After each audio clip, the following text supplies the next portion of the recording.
Yes. Or how to share, how to let Janette take over the screen. Okay. You should be able to do it from the share screen button at the bottom. That's right. That's right. There should be a share to others. Let's see, I'm not seeing that. You might have to make her co-host. Okay, let's see.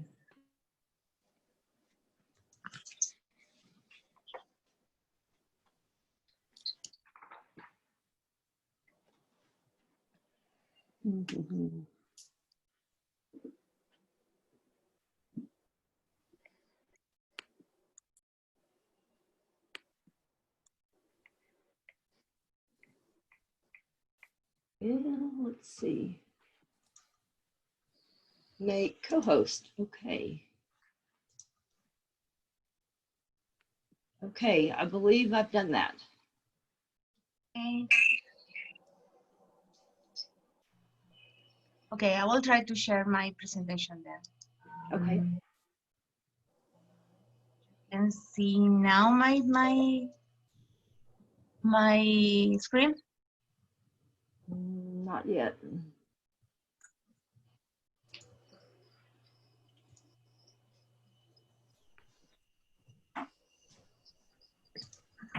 Well,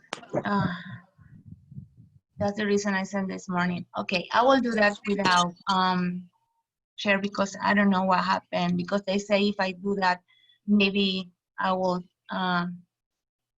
need to go out, so I will start to speak. So thank you again. Exactly what like Michael said, I was talking about Venezuela.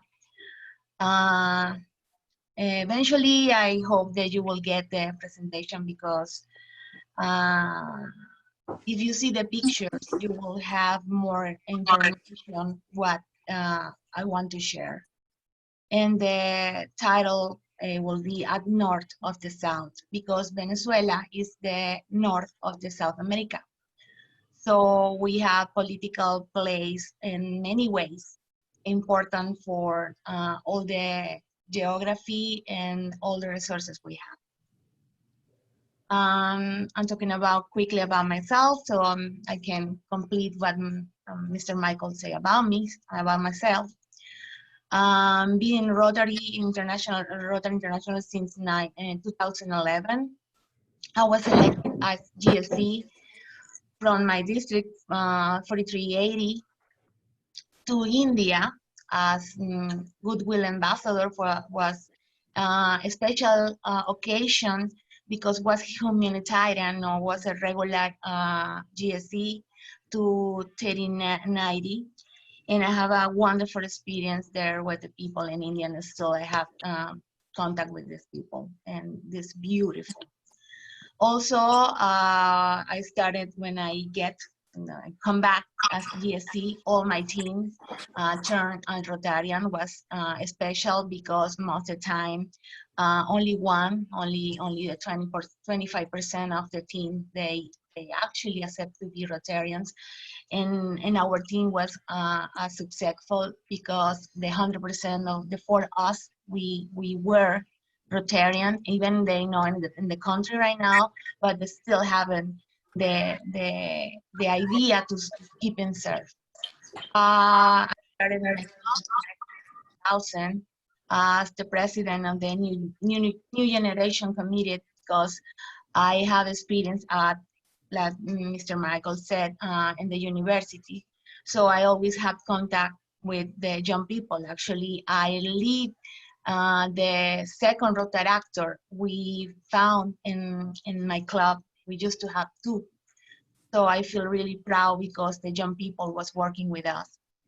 In the presentation I was preparing a picture of our work in the border between Colombia and Venezuela, because we have indigenous, they not having the regular service. Well, in that time was something isolated, but sadly I now assisted all the story about my country. No current water, no power, no medicine, no food.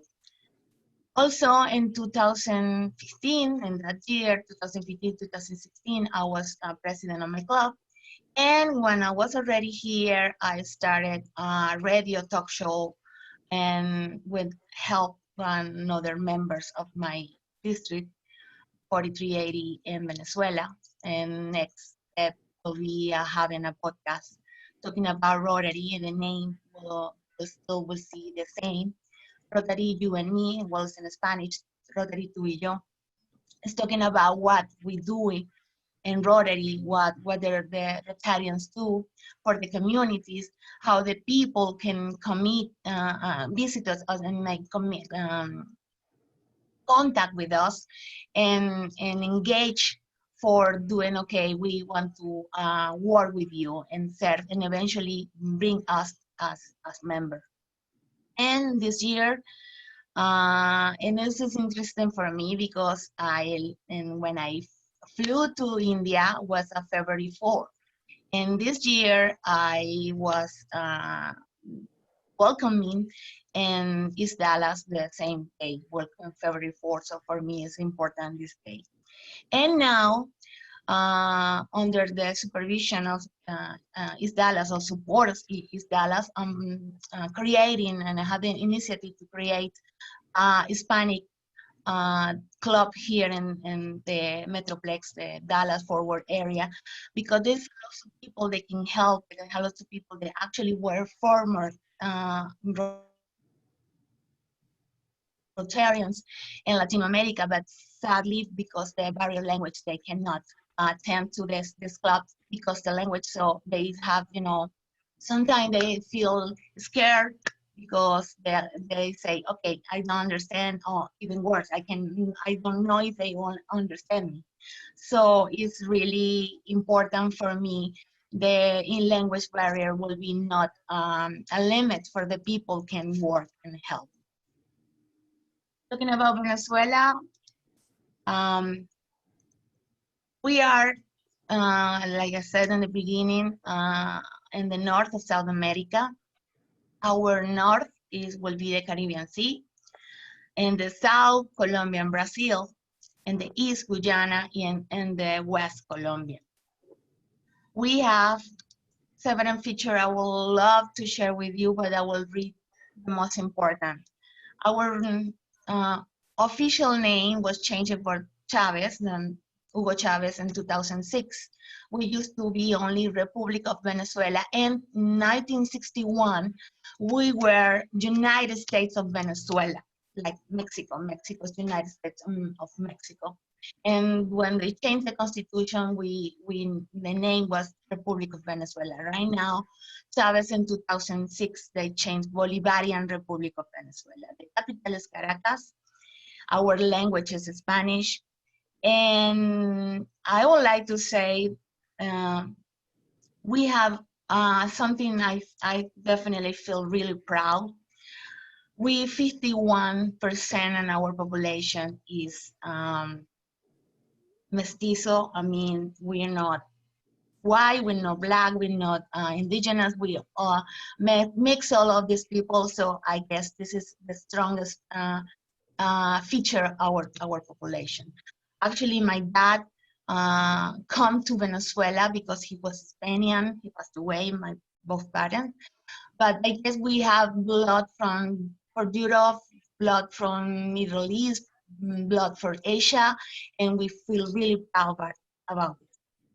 Another element that will be, I want to share one right now, will be about Jacinto Convit, who was developed the vaccine against the leprosy, nominee for Nobel Prize. And from my city, I'm also proud, Humberto Fernandez Moran, who was developed the diamond tip scalpel. He was nominated to the Nobel Prize as well. We have all the climate or weather we can find in the whole planet in my country. We can have snow whole year, or you can have eternal summer like right now. Actually, in my city, it's over 100 degrees whole year.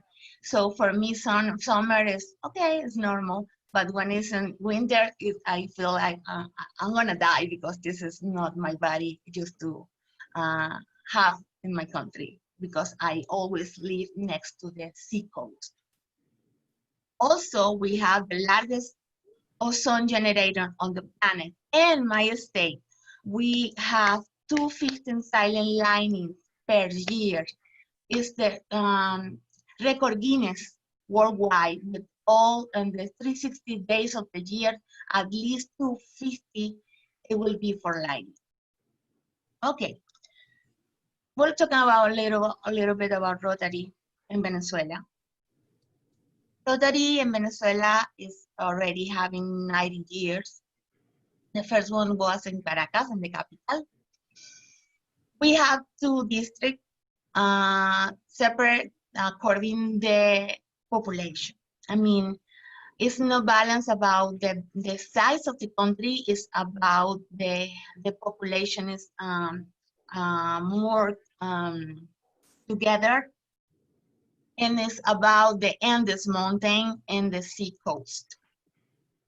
We used to have the 4370 or 4370, including the Aruba, Bonaire, Curacao, but since 2003, because another measure of Chavez, we start to have problem for exchange money for another currency.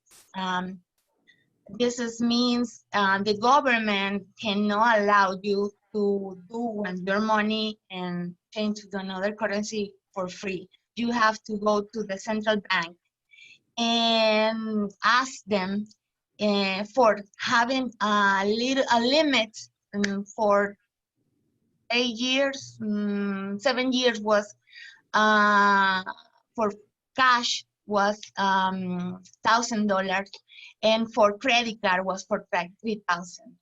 After 2008 was 300 in credit cards and only $500 for cash. So sadly, Curacao, Bonaire, and Aruba, they decide, because this situation, to separate us to our district. I used to belong to the West District of Venezuela, the 4380. This is with the more, a little more people, and we have the highest rate about balanced women and men according the 25A zone. We have the proportion of 52 male men and 48 women. Actually, there are like 3-4 clubs only for women, and this is something that's really important because Venezuela was one of the first clubs in 1989 that started having women. And I know this the another way too, because my dad used to belongs to the Lions Club, so he taught me how this organization works. So when I finally was a member, I said, okay, this is my dad taught me. So the important, the women have to work together with men. Actually, right now we have the proportion in 1,150 members, and something is important too is because we will have 2 in a row women. I mean, they will be for the council of the I forget. They're going to Chicago. Sorry, because sometimes I forget the how it is the word in English. For make the laws, and it will be a governor. It was just to be right now it's working or supporting to the Rotary Foundation. And another woman that will be a part of the image and communication of the song. So right now for us it's really important because we're growing in many ways. Like Mr. Michael said, we're talking about the situation in Venezuela too.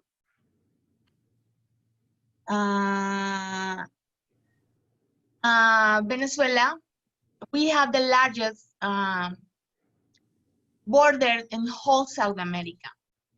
Actually, before the situation, the crisis we have right now was the most dynamic border between Colombia and Venezuela, two cities, San Antonio, we have the same name for that city, and Cucuta. And the trade and the business was the biggest in whole South America. Sadly, since the crisis started in 2014, the Venezuelans start to go out. And I'm right now in the number 15 slide. Sadly, Venezuelans start to go. Venezuela never before Chavez having the culture to go out. Actually, we used to be like United States. We used to receive people from all, like I said in the beginning, from all the whole planet.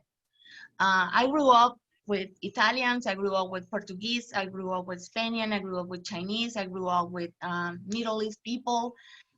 So it was completely normal for us taking people from other countries because the oil, we have this situation that everybody wants to come to Venezuela. Now, for first time in our history in the 200 years we have after the independence, Venezuela has to go out of the country. Why? Because they promote an idea for having better opportunities for the people, but they not take care the people they say they will take care. Okay, one moment. This is about Rotary. Okay. This is the 15, and then helping me right now, the 15, the number 15. Okay. Sadly, these people, they never was feel the democracy will be the real thing. Chavez was a military and made a coup d'etat in 1992. And for example, for me, it was really hard to believe him because if he cannot get the presidency the way they have to be, he started for the bad ways. And actually he was in jail. But the people, I don't know how to explain, they fall in love with him because he was like a Robin Hood. But they don't see what is coming. Now, sadly, after 22 years, Venezuela is completely destroyed. We already are 7 million Venezuela out of the country. This is a small population. By 2016, we were 31 million, but this was an approximate to the number we have. Maybe right now, the 30% of the population is out. And we have all the people out. I mean, professionals, we have people that have to support the family in what were ways. And since 2002 was the first one, Chavez took up the oil company and they fired literally 20,000 professionals.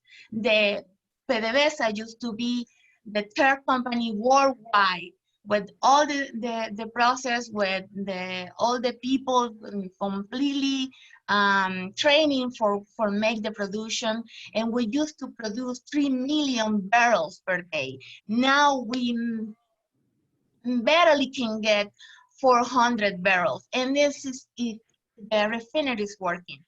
Now the refinery is working because the Iranian is taking the refinery. We used to have the biggest complex of the refinery in the whole continent. And now we don't have anything. We have to take gasoline with not the quality we used to have for the Iranians or the Chinese. Also, we don't have the power to having food, having medicine. If you working, the money will not have enough for you pay for your things. I used to be an industrial consultant in my country, and I used to be a professor in the university, and that's the reason I'm here, because in the university was attacked several times. One of the time they tried to burn me inside my car. Was a horrible experience. But the thing I will take over right now is, at some point, the salary I used to have was not enough for buying a piece of bread. So the Venezuelans right now and the Rotarians right now, they literally working with the nails. I hope you can see the number 18 slide. I will read it. Governor between 2016 and 2017, Carmen Acevedo. She lived on the border. And for the policy, they're changed. So the meeting for change the directors was hiding in a house. Was literally like doing something wrong. So she told me, I will do this between 8 a.m.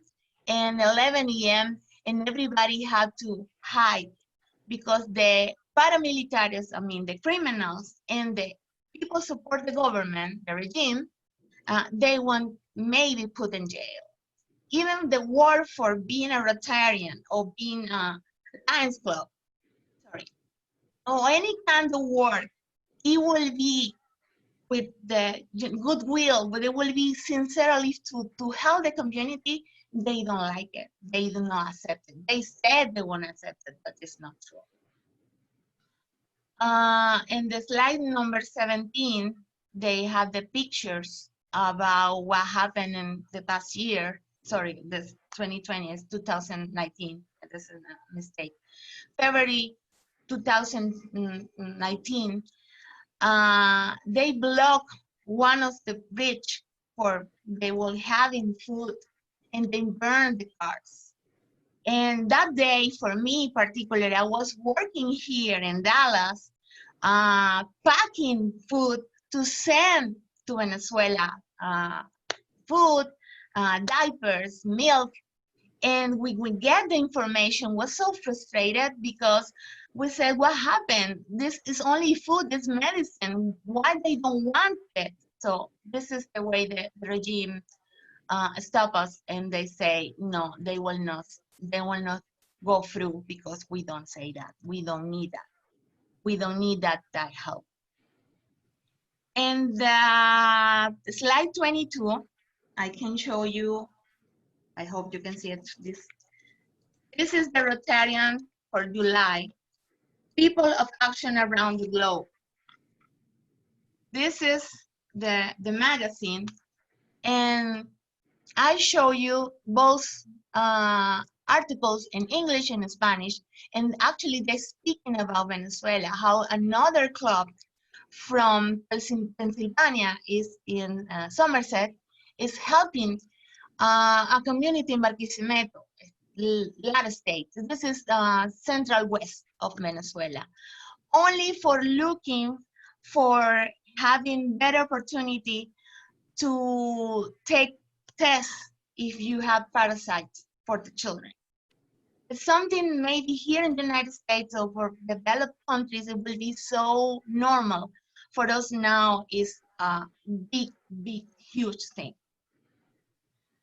As Venezuelan, I looking for help my people through this new club, because this is a lot of Venezuelan waiting for do something.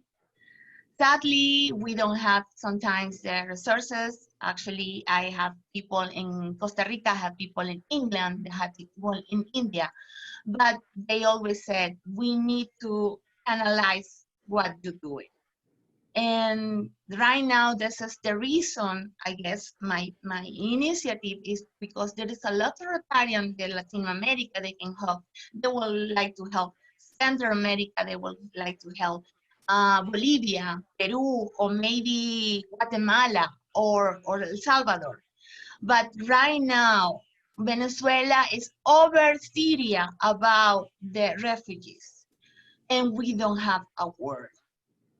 At least Syria have a word. We doesn't have it. We never have it. The last word we have was in 1811, 200 years ago.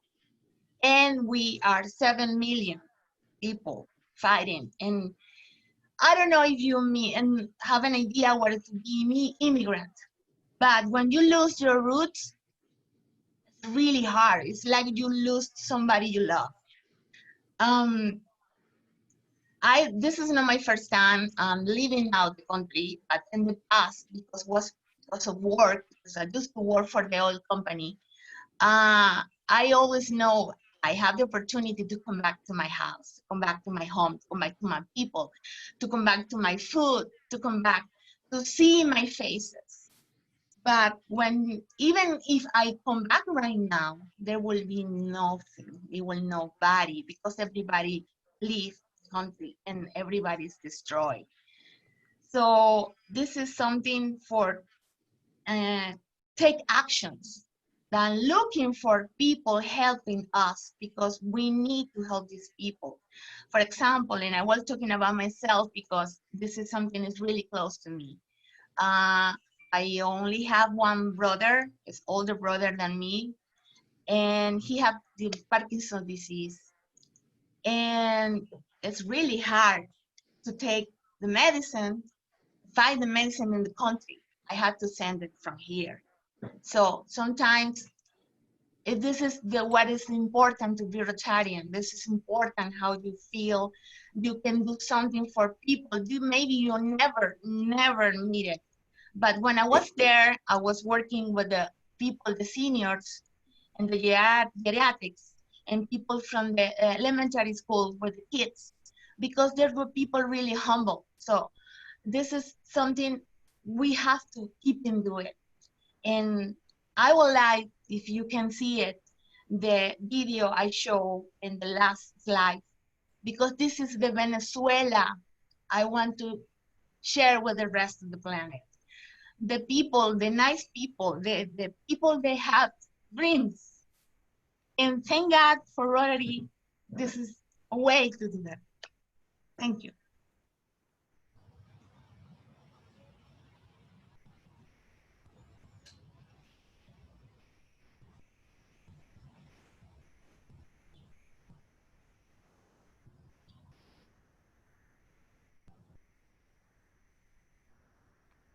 Jonna, can I ask a question?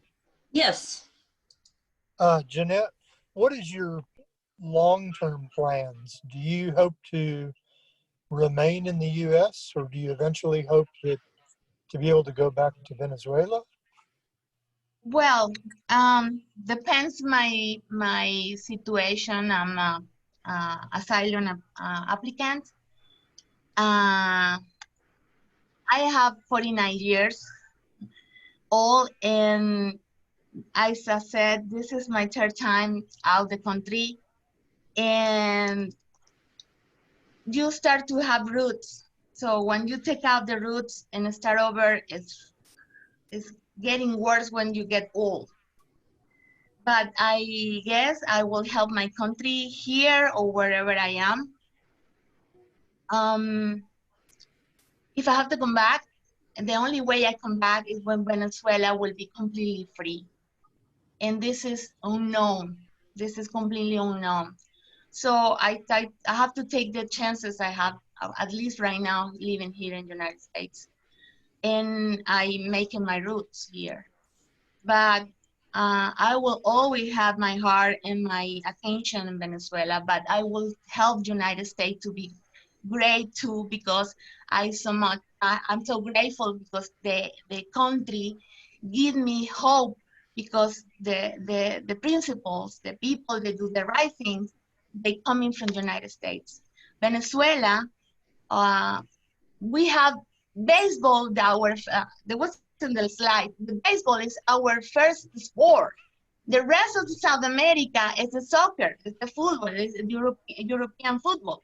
Venezuela is the only one, the first sport is baseball. Why? Because we have the influence in the United States. I used to, when I was in high school, I had the dream to belong to the Air Force. Why? Because one of my cousins was a pilot of F-16. The F-15 coming from the United States. So the culture, I learned, I worked hard, I had commitment, and had be an integrated person coming to the United States. Right now, this is my 5 years maybe, but depends my country. This is all no. And I will let you see the video, the slide in the past. Maybe you can see it. I tried to get it to run, but it just shows a black screen. But I will. Yeah, you forward have the to push. presentation. You have to push in the slide, in the Okay. in the black screen.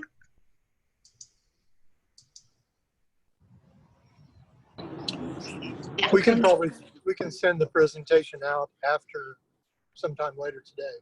Yes, I can. Do you have another question? And sorry, I get a little nervous. So, and it's emotional for me. But I would like to speak about it.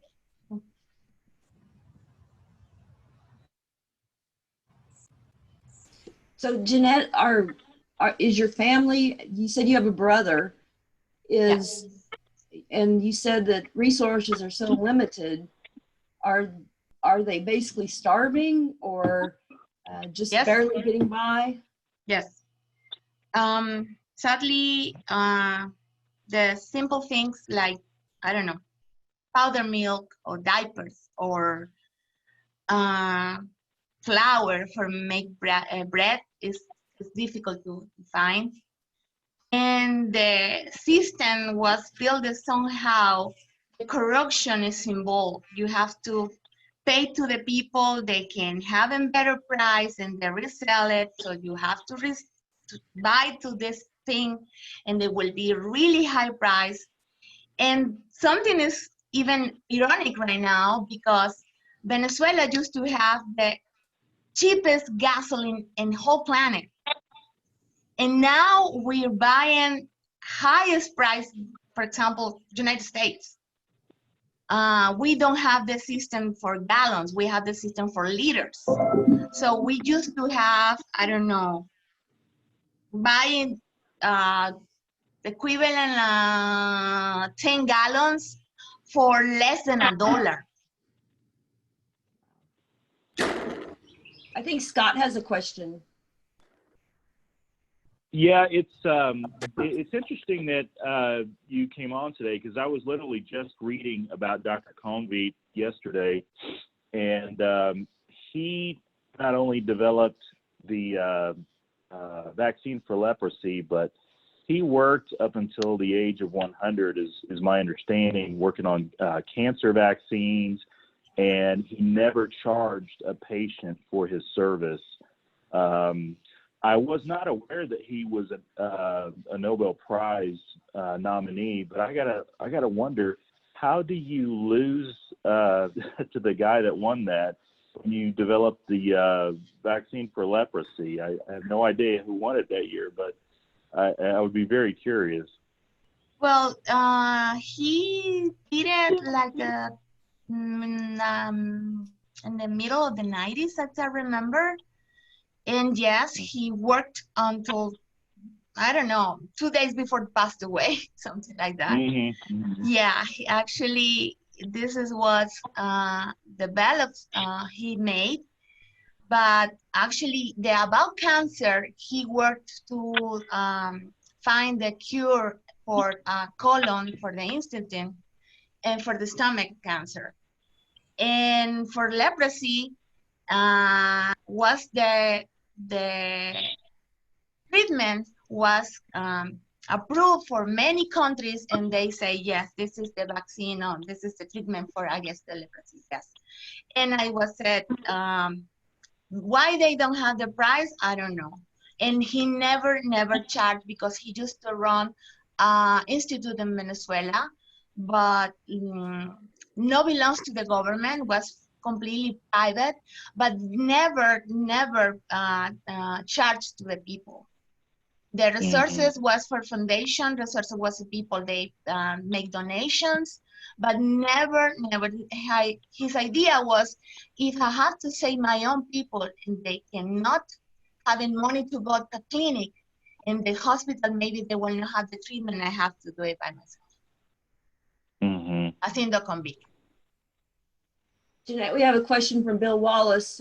He asked, how are you able to send food and medicine to the people back home, and how does it make it there? Well, if you have family, most of the time, I guess at least one member of the families right now in Venezuela is out. These people have the money or the resources to send to Venezuela, thing, they will do that. There's still, there are shipments by boats, or I don't know right now about airplanes, but about boats. They can receive, for example, boxes, certain size, I don't know, 16 for 16, something like that, and you can buy and send it. But if right now, because the COVID, everything was stopped. So in this particular moment, I don't know how they're receiving. Actually, I tried like a month ago to send things to my family, and it was impossible. So right now, maybe the border between Colombia and Venezuela, they do that. But the side of Colombia, the border is closed. So this is another detail you have to include. So when you say you can't send it right now, do you mean the post office refuses to take it, or they're closed? They're closed right now. They're closed. Okay. Before the COVID was a trade was normal, but depends. As I said, depends how much money you have to send the resources, food, medicines. Other questions?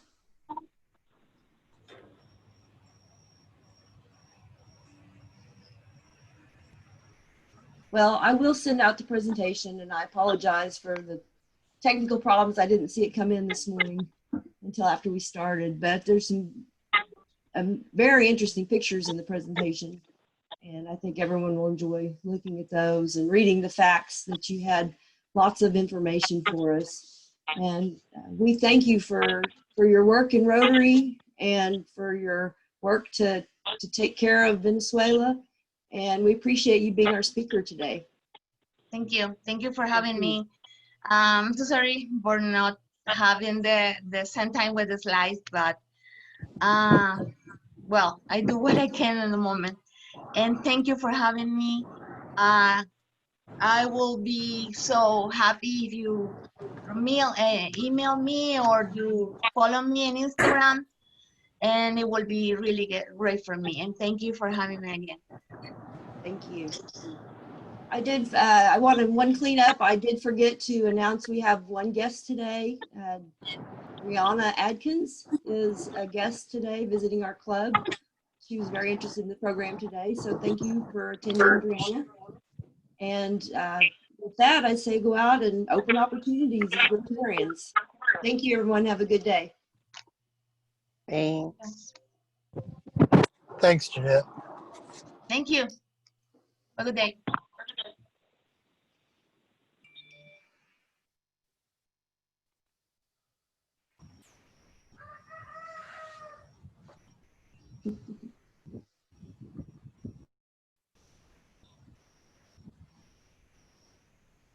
Good to see everyone today. See you too, Charlotte. Thank you, Jen.